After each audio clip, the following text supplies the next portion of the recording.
I would like to just tell you a couple of short stories, and one of them was a woman who landed in Seattle in 1917, couldn't speak a word of English, had a tag around her neck. The tag said, Fort Dodge, Iowa.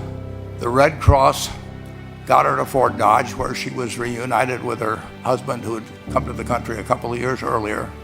And she lived in Fort Dodge for 2 years, and as she put it, she felt like a dummy. She couldn't pick up the language. She couldn't learn a word. And so she and her husband decided to move to Omaha. So they came to Omaha in 1919, and there she found a small colony of Russian Jews, so she started feeling more at home.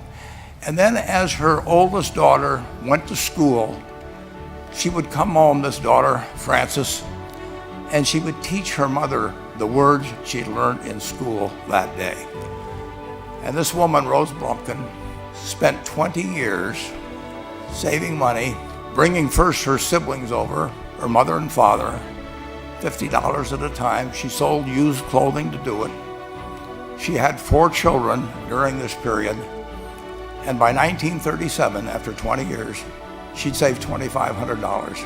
She went to Chicago, and she bought what she could of furniture. Her dream had always been to open a furniture store. And this woman who had never gone to school one day in her life, with $2,500, but with the same spirit that the people in this room had about having a dream and working to accomplish that dream, she built a business which she sold to me in 1983 for $60 million approximately, and which did $1.5 billion worth of business last year. The 4th generation is working in that business. This woman, Rose Blumkin, worked for me until she was 103.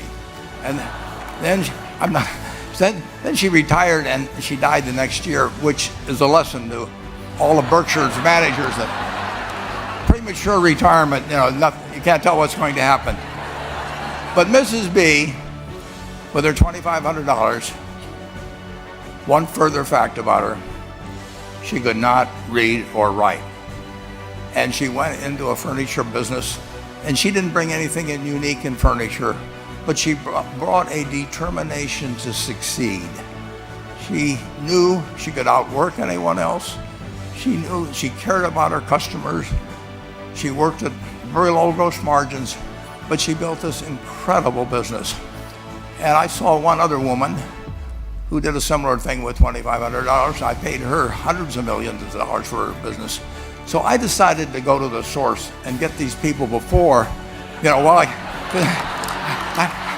don't want you guys coming around to me asking me hundreds of millions of dollars. I'd like to join in with you much earlier. So I've followed this group, and these people had one thing in common. They knew they had it in themselves. They knew they could be something beyond where they were. They were willing to put their time, their energies to better themselves.